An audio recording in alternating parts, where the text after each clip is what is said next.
This program is designed to provide general information with regards to the subject matters covered. This information is given with the understanding that neither the hosts, guests, sponsors, or station are engaged in rendering any specific and personal, medical, financial, legal, counseling, professional service, or any advice. You should seek the services of competent professionals before applying or trying any suggested ideas.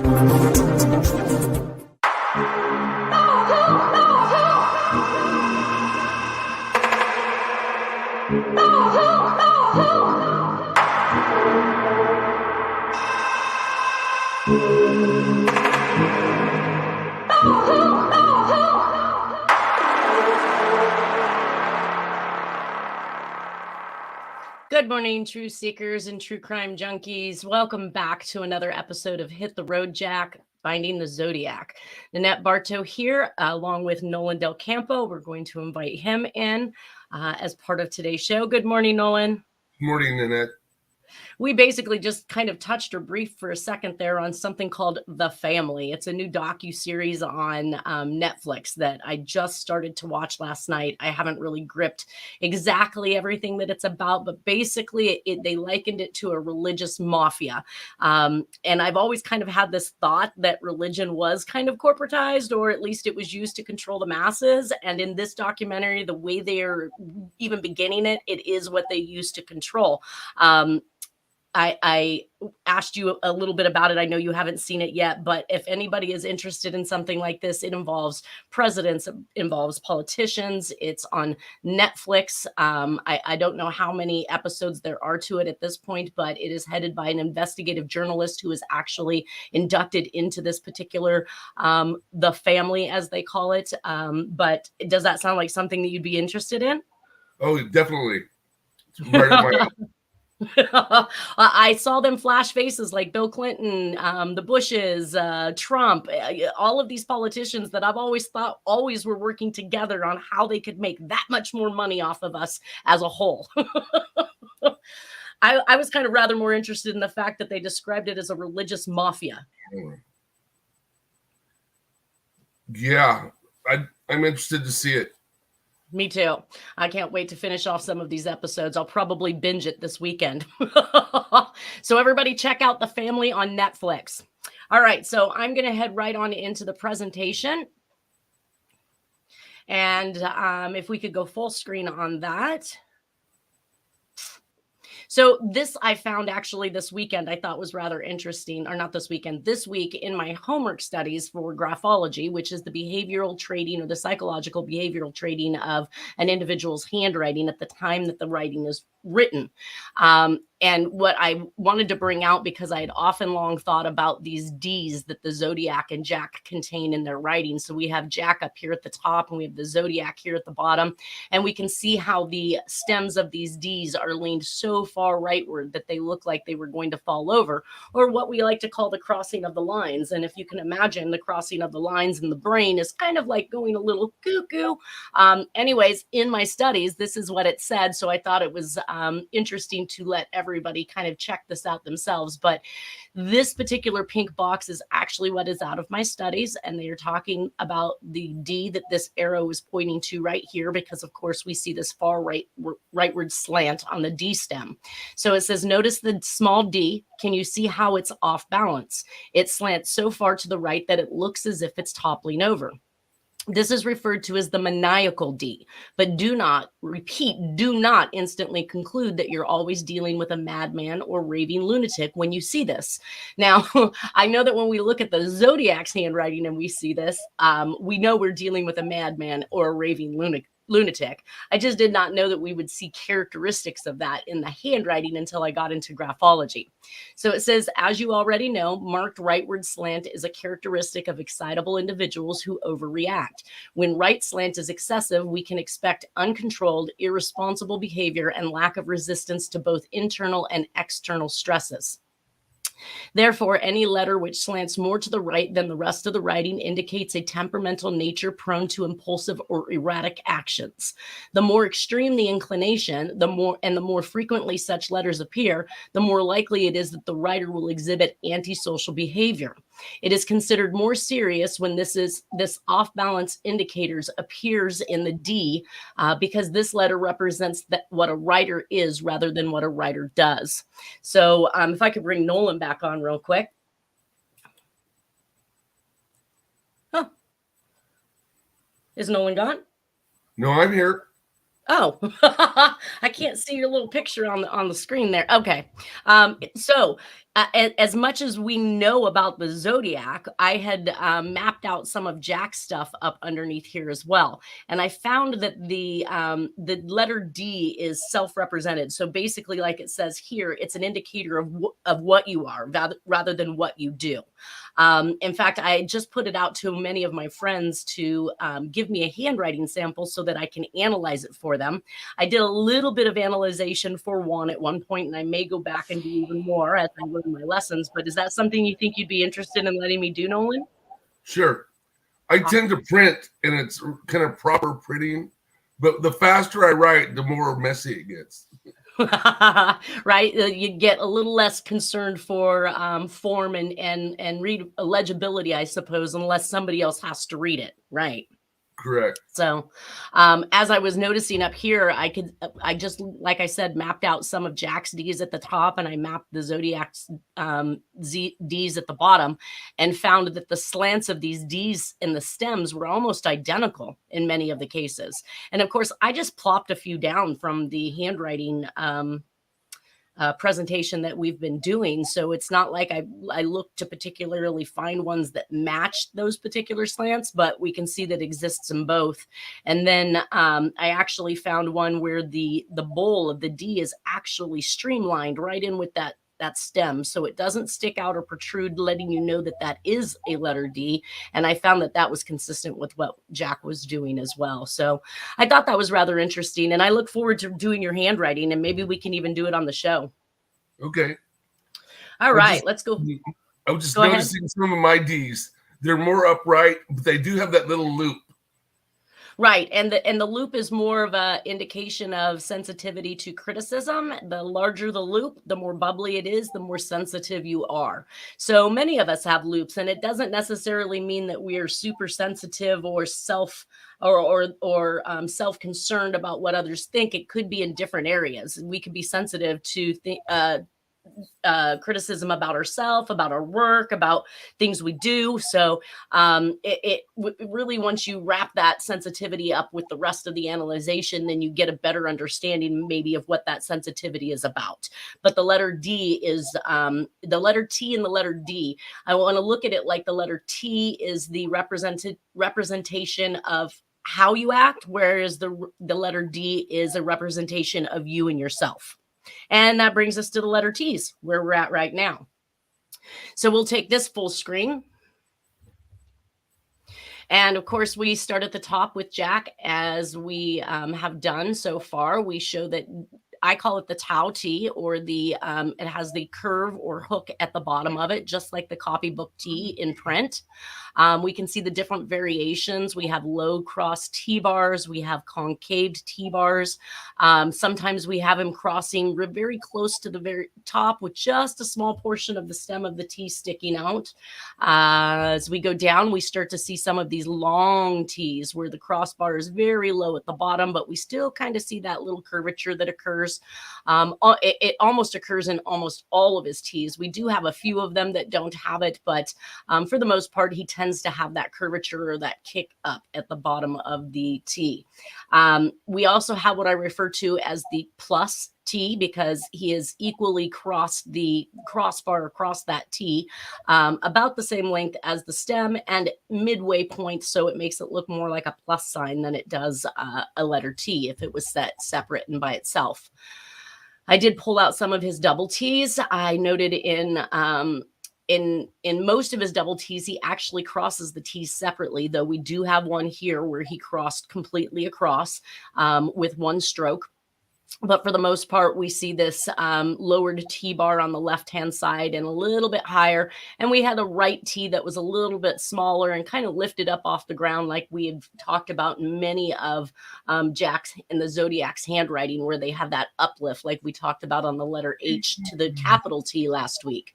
I did pull out some cursive T's, and then we had kind of this funky looped T, but I brought this one out, and you'll find these single stroke T's where he has crossed.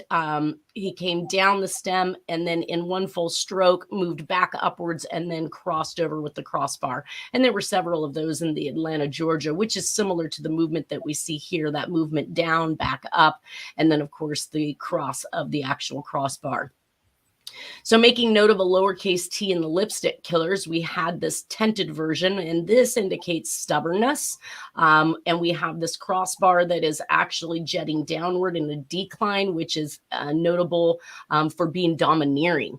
Now, what I noted here is that in Jack's, we have also this tented T, which is exactly what the Lipstick Killer did. We have this up kick off the bottom right-hand side, which again we see. And now the crossbar is a little more leveled out, but it does have a slight decline on it in Jack's. So we had a very similar formation in the aspect that it was tented, it has the uptick, and it is definitely leaning rightward.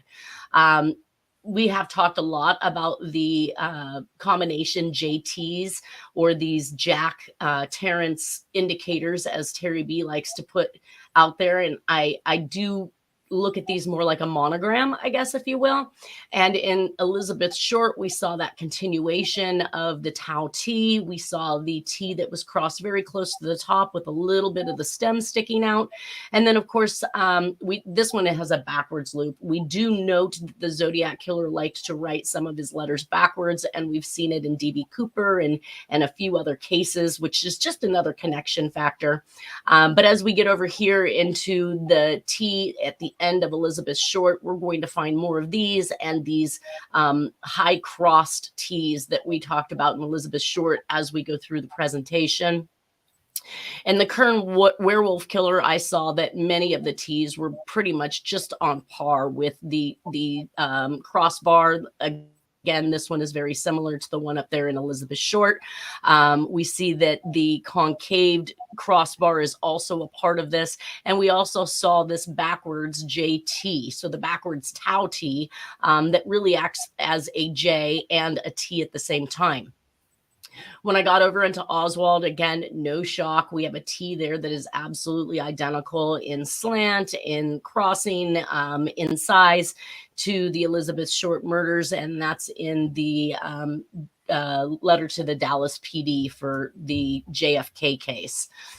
Sherry Jo Bates, we also found the same style T once again, all the way through to what I refer to as that very long T. So here's where we start to see the very long stem with a very short crossbar that is at a very lowered position in consideration to where a cross should be on the T. And we see the slight curvature coming out of the bottom of this particular T in Sherry Jo Bates, which is just matching, pretty much dead on what Jack is doing. When I got over into the Deer draft board, we found more consistencies, although the first two T's that I pulled out, they had the appearance of being straight. But again, this version of the straight with no curvature is definitely happening in Jack's handwriting. We can see up here. And we do see these tiny little crossbars that Jack does that we're seeing in the Deer draft board. And then that eventually moves its way into those Tau T's again. And when I map this particular Tau T out from the draft board, we can see that that is identical to Jack's. This one has a slight curvature to the right, but we see that little exit stroke at the bottom of that T. We see the lowered crossbar that is very small and short in comparison to some of these other T's that we're going to look at, but again, just right in line with Sherry Jo Bates as well. The Zodiac Killer's T's, as we go through, a lot of them look like plus signs to me. We also had the concave crossbars that we can see that are occurring here that we talked about up in Jack's. We also had the Tau T's, again, very similar. We see that that one is very close in relation to the one right here in Jack's handwriting. And then I did map out that slant again for everybody. So this blue bar you see up here in Jack's, I just copied and pasted it next to the rest of these T's so that you could see that the slant was in line.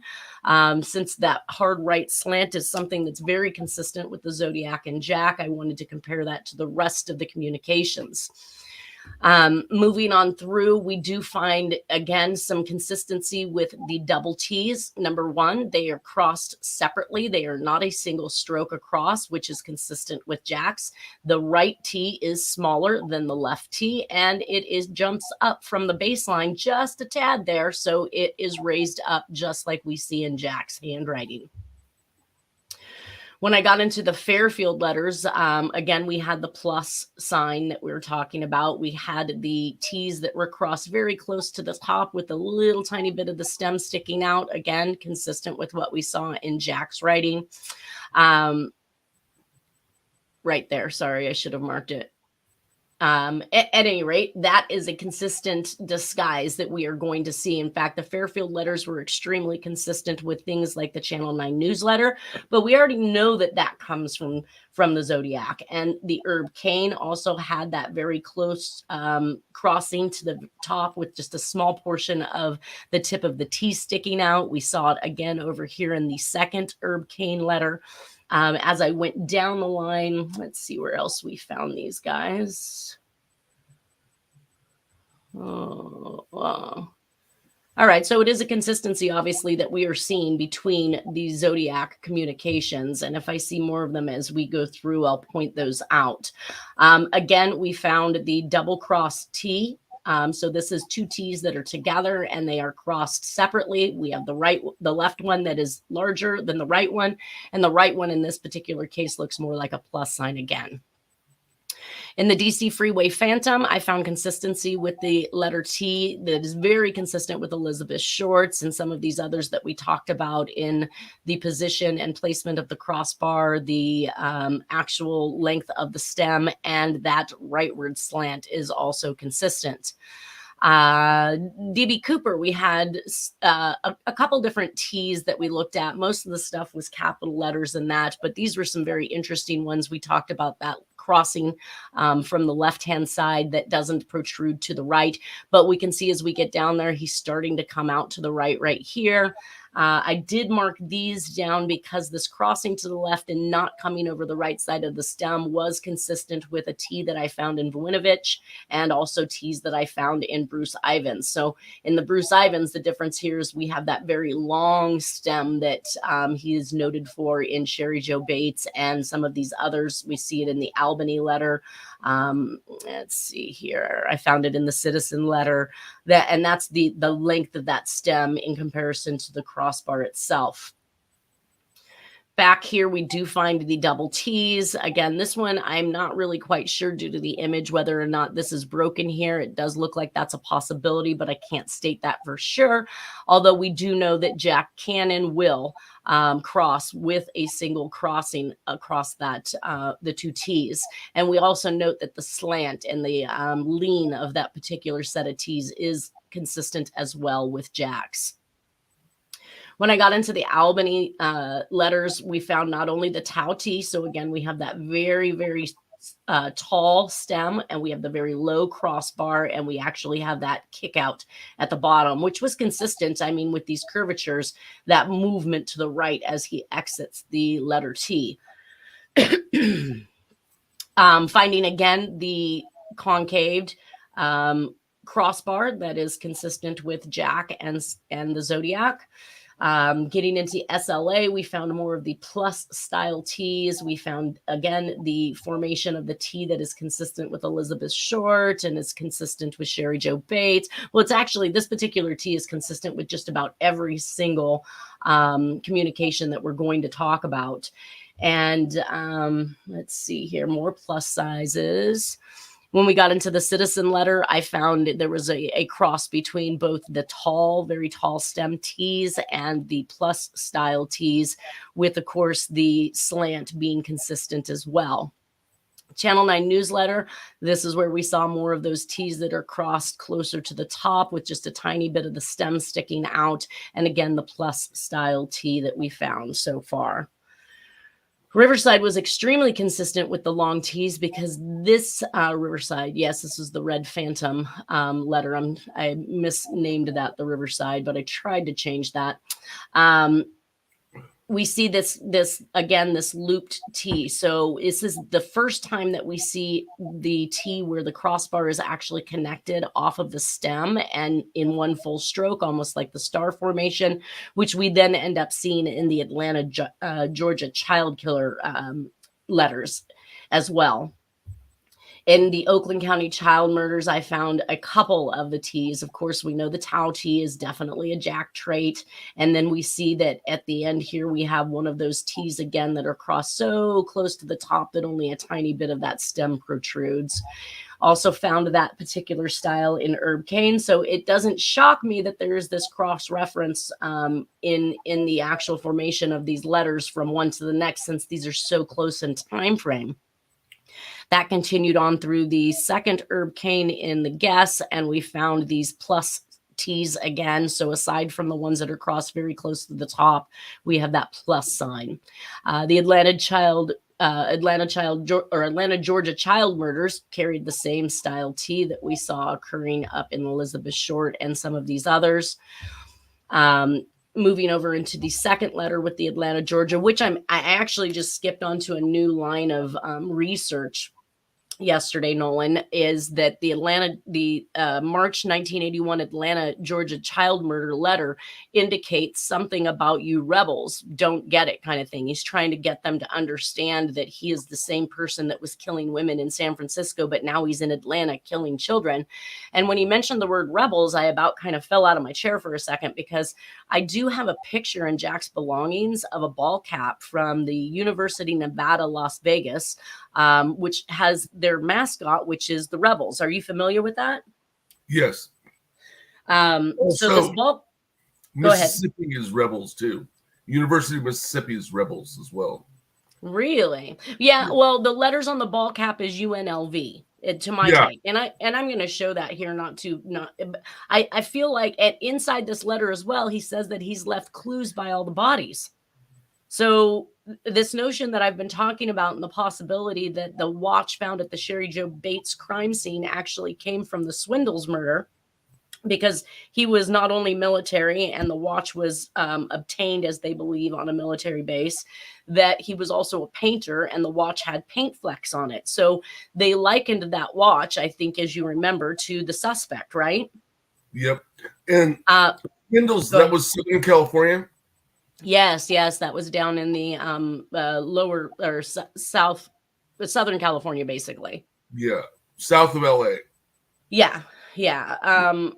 I noted, and it wasn't until I started doing this podcast that I realized that there was any connection between those two, and that was a plausibility after watching something on TV that indicated that Zodiac was leaving clues, which was something I hadn't been aware of for most of the years that I've been involved with this.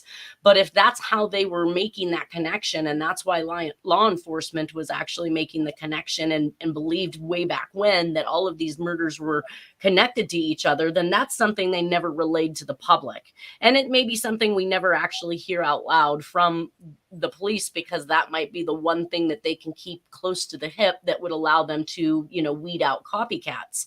But the fact that there is a possibility that this watch from the Swindles was then placed at the crime scene of Sherry Jo Bates as a connection to those murders, we have now a communication that's indicating this is exactly what he was doing.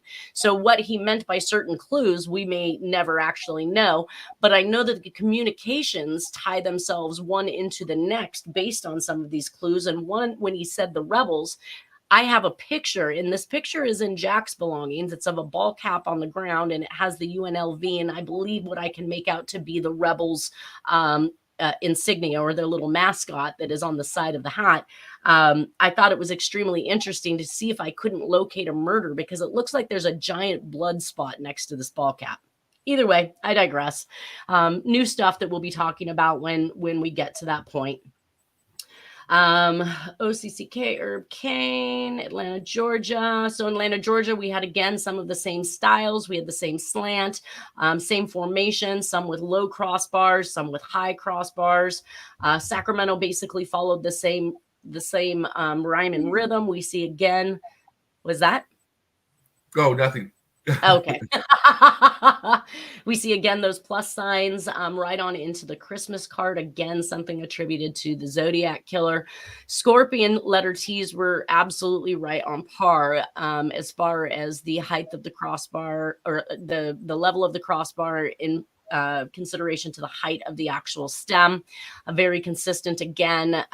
We also saw the larger, and so this one is marked here because the double T again crossed separately from one another. We have the left side that is longer, the right side is shorter, and the right one tends to hop up a little higher than that left T again. I'm not sure if this was just an image that occurred because of the bleed through of the ink, but it also looks like this one potentially has that cross because it looks like the pen was not picked up and that was one full stroke like we were looking at back here in the Atlanta, Georgia Killer. But we also see that the slant is very similar and on par with what we're looking at. Moving right on into the JonBenet Ramsey note, we see again, we have T's that do not have the tau part of them, but we have many T's that do have the curvature at the bottom of the T, and the consistency again in size, placement of the crossbar, and the lean, the rightward lean that we saw so far. In Voinovich, again, we have that backwards JT, so we can now see how, what's that? Say that again. All the JonBenet letters to me. Say that again. You cut out. Look like they're the JonBenet letters, including the T's. Right. Yeah. No, there's many similarities between these. And again, I try to. Are you there, Nolan? Yeah, I'm here. Okay. I'm here. I don't know what's going on with the sound. I know. It's kind of like you're cutting in and out or something. You're going in and out. Then I wonder, is everything good on your end, Juan? Is it sounding... Hit me up with a yes. I can't hear Juan. Oh, no. No, it's not good, or no, it's not happening. His internet is cutting in and out. So it's yours, Nolan. I'm good. We can hear you. If I have to re-ask you, I'll re-ask you. So anyways, in the Voinovich, okay, I hear you fine now. Perfect. We do see this JT inclusion, which is the Jack Tarrance monogram, very consistent with what we see up here in the Lipstick Killer, including at the point in which he crosses that T very close to the top, and we just see a small section of the stem sticking out the top. So another consistency there. Moving into the TH. Now, I found this in, obviously, we're going to see that hitting the backside of the H. We talked about this with the capital letter T, but we also talked about the consistency between the shape of that H and that very elongated and short hump that comes off of it. And onto the Bruce Ivans, again, we have the very tall T's that are crossed low. We do have a couple that are crossed about more midway, but again, there's just so many striking similarities with these letters. And then when I got into, we skipped right over Tom Voigt. Not only did we see the plus signs, we also saw the tau T with the little kick up at the bottom, very similar, if not completely consistent with Jack's writing. And the slant again is the same. And here we find again that letter T that we found up in so many other of these communications. Let's move on to the letter U. In Jack's, we found, for the most part, the only time he used a stem was on the capital U's. So we found most of his to just look like the horseshoe U, and some of them tend to be a little angular and almost like a V in shape versus the rounded U that we would expect to see. But as we move through, we also saw the square U, which we'll talk about, I want to say is over here. We saw it used in the D.B. Cooper case. Again, moving into the Lipstick Killers, the only U that I had there was one that was extremely angular. likely the attempt to disguise that letter U. But we did see that in Elizabeth Short, we had both the horseshoe version and this more angular version that we were talking about, just dead on what Jack is doing over here. In the French lipstick murder, where he wrote on the back of the individual with lipstick, we saw two types of U. One is the horseshoe, and then one is this more V-shaped that we're discussing. Again, this one is very consistent with the one we see right here in Jack's handwriting. When I get into the sorry, Mary, that was all capital letters, and we see the capital letter U is very consistent with Jack's writing in that this lower bar. So if we look at this U here, we can see that the entrance stroke is actually shorter than the right side of that U and stem as it comes down. And we kind of see almost a slight curvature to that image there, which is what we're seeing here with Jack's. And this U pops up many, many times in these further communications as we go down the line. I found it over here in Oswald. Those are extremely similar in shape. In the Kern, which is the real estate murder, we found both, again, the horseshoe U and this more V-shaped U, which is very consistent with Jack. The Sherry Joe Bates U, also I mapped out the slant of this particular letter as well, and we can see that the slants in every single one of these communications are consistent with what we're looking at in Jack's handwriting and in the Zodiacs. The Sherry Joe Bates U was extremely consistent with the citizen letter U's, where the stem is actually separated from the U itself.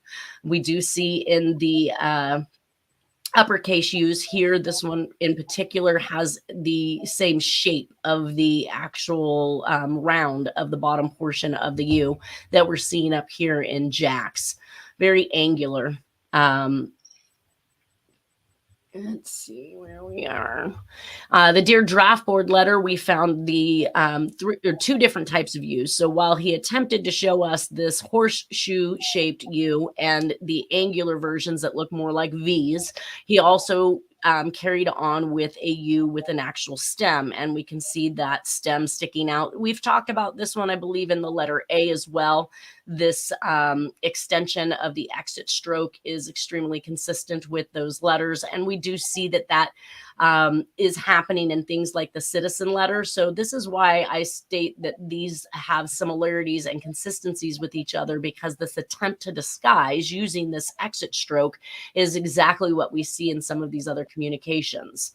Let's see, in the Zodiac, we had the V shapes, which are all consistent with Jack's. We have, again, the attempt to use a stem on the letter U.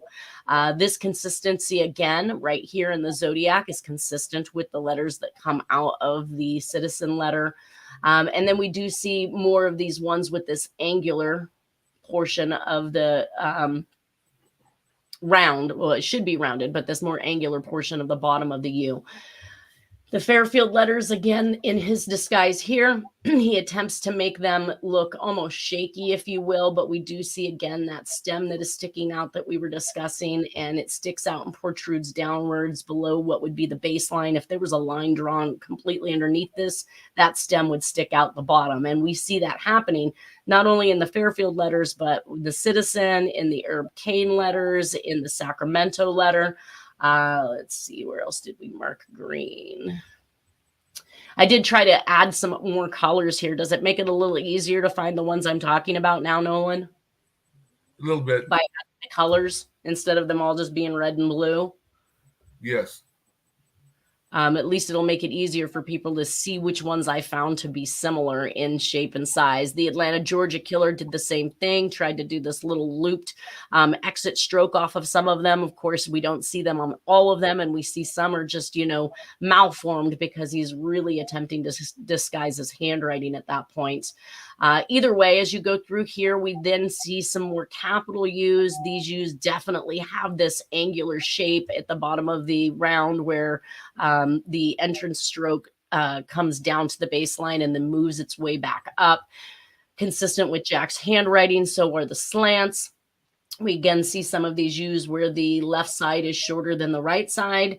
And then we find that consistency, like I was saying, that led the document examiners to conclude that many of the letters, such as the citizen letter, was written by the Zodiac Killer. The Albany, New York has more of these, I want to call them the horseshoe, but we see that they are a little more angular at the bottom, just like what we're looking at up here. And they also have these curvatures that kind of bring the two stems in closer to each other at the top, which is very consistent with what Jack is doing. The SLA, now this one is a bad image, but if you kind of just follow my cursor here, here is the round of the U, and then we see this tail that comes straight out to the right-hand side here. And that's what we were just talking about, is that extended tail that we saw back here in the deer draft board. So there's a definite consistency between SLA and the deer draft board. Along with the citizen letter, we see again this U that we were just talking about up here with the angularity at the bottom of the round. The tails, the Channel 9 newsletter also had extremely similar U's to Jack's. I would say that they are closest to this particular U right here, even with the little flip out of the stem that occurs down here at the bottom.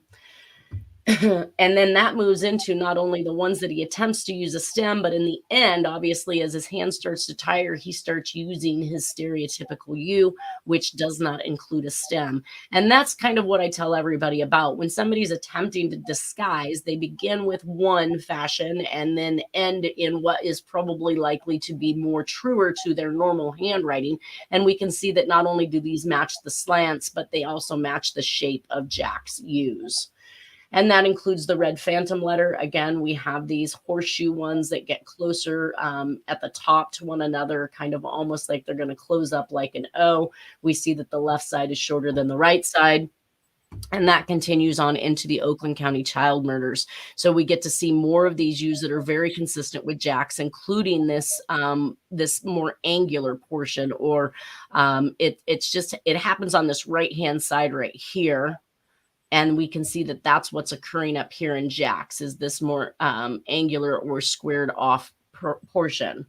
We did cover the herb cane as far as the stem that comes down. Slant again is similar.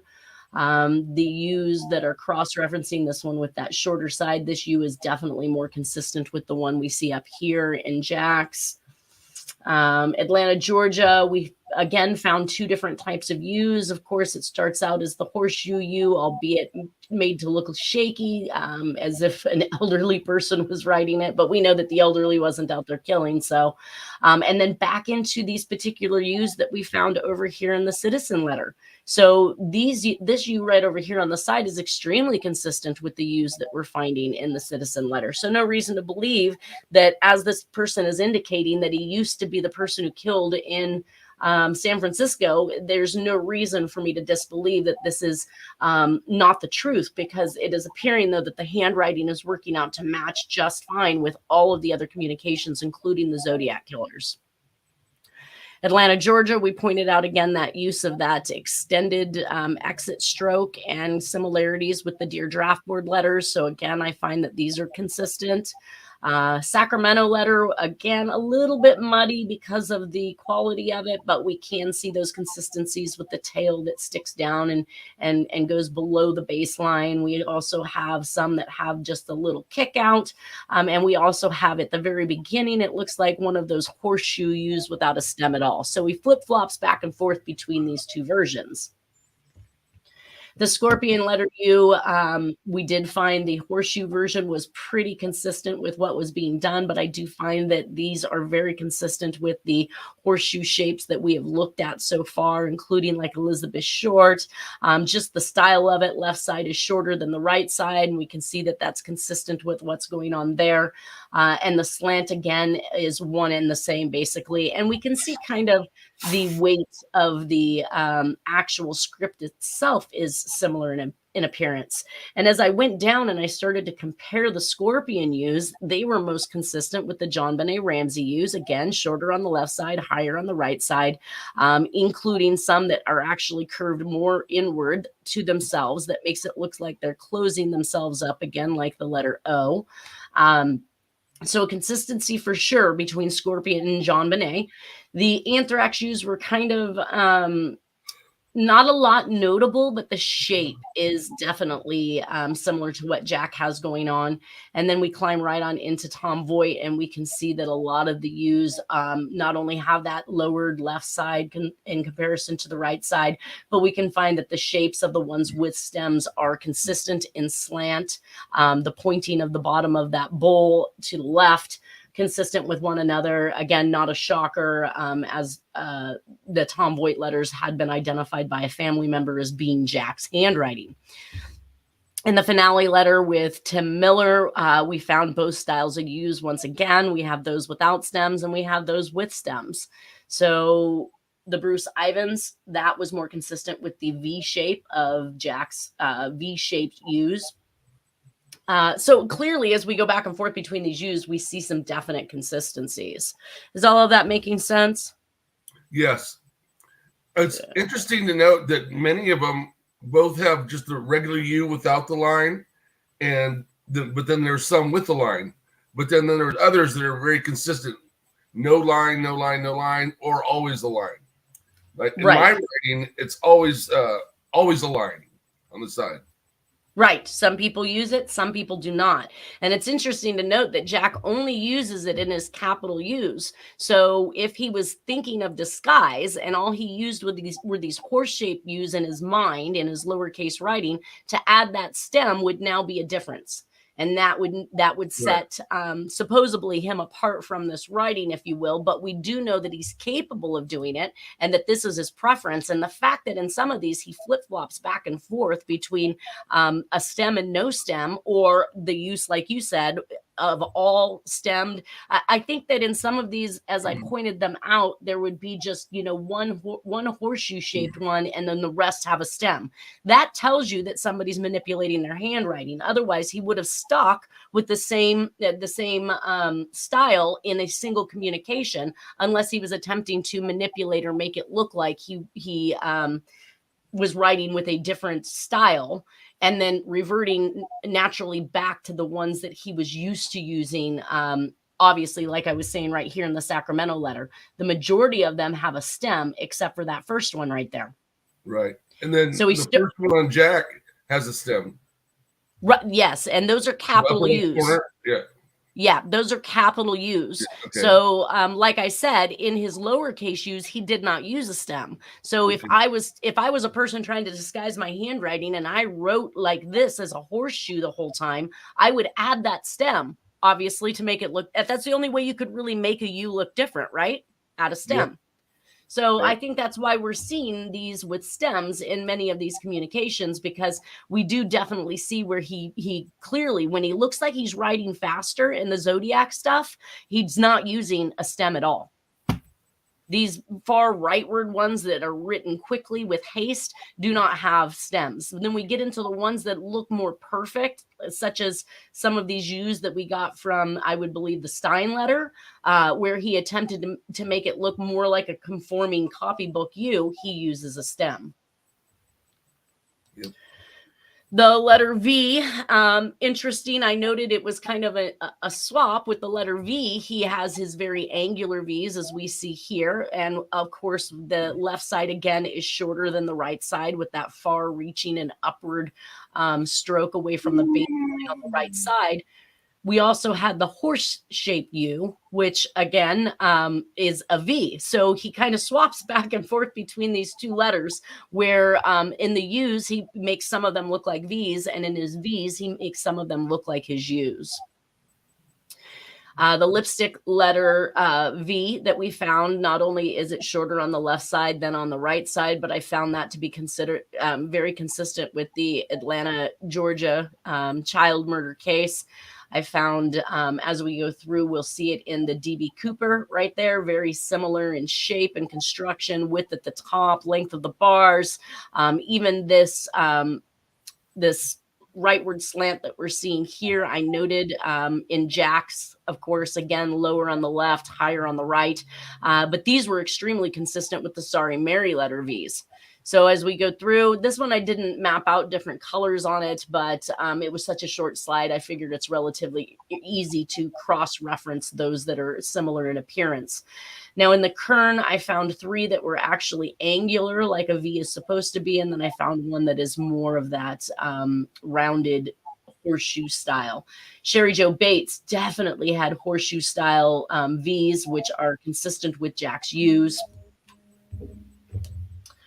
The short V's that we found over here, one leans rightward, one leans leftward. Again, a sign somebody's attempting to manipulate their handwriting, but still very consistent in shape and size with the Zodiac Killers. Here again is that V. Now, of course, these are slanting a little bit to the left, but this is the V that I noted over here in Sorry Mary and in the Lipstick Killer. That it's very consistent in shape, form, slant, things of that nature. The Zodiac Killer V actually was extremely similar. This one in particular, and I don't know if it was the type of utensil that the authors were using, but we see this thickening that's happening on the right side here, Nolan. Yeah. I found that to be consistent with what was going on over here in the Sherry Joe Bates. We can see that the left side is very thin, but somehow that utensil, when he writes up to the right, leaves a whole lot more ink on the right-hand side. And of course, graphology speaks about this, but I haven't got into the ductus yet. And that's what we're talking about now, is the way the pen lays down the ink. But I found that that was similar with it in the communications from these murders. So in the Zodiac... Once again, the John Benet Ramseys always look like they're faked or trying to disguise. Exactly. They're the weirdest looking. All the John Benet letters are all weird looking. Yeah, it's almost as if he attempted to make this, again, very shaky appearance in the letters, which is consistent with, like I said, the Atlanta, Georgia child killer case. We did see a couple of and this may allude to the fact that he was using the opposite hand. That shakiness that occurs, the lack of control that one has by using the non-dominant hand. I'm not going to say that is entirely true for these letters. I have not mapped that completely out yet, but it is a possibility. Either way, I find that the attempt to make things look shaky occurred in more than one of these communications.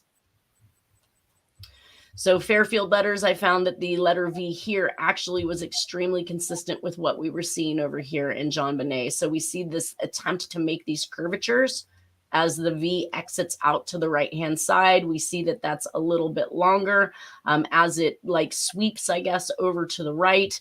Let's see if I found that one consistent with me. Oh, Voinovich, that attempt to curve that right-hand side. So we did find some of those in the Voinovich case. Let's see here. DB Cooper, we had that V we just spoke about. We also had an attempt at what would be a block V, I guess, if you will, because we have a straight bottom there. I did not find any of those in Jack's handwriting, but these little tiny U's, or V's, sorry. These little tiny V's are very consistent with some of the stuff out of the Zodiac Killer's hand.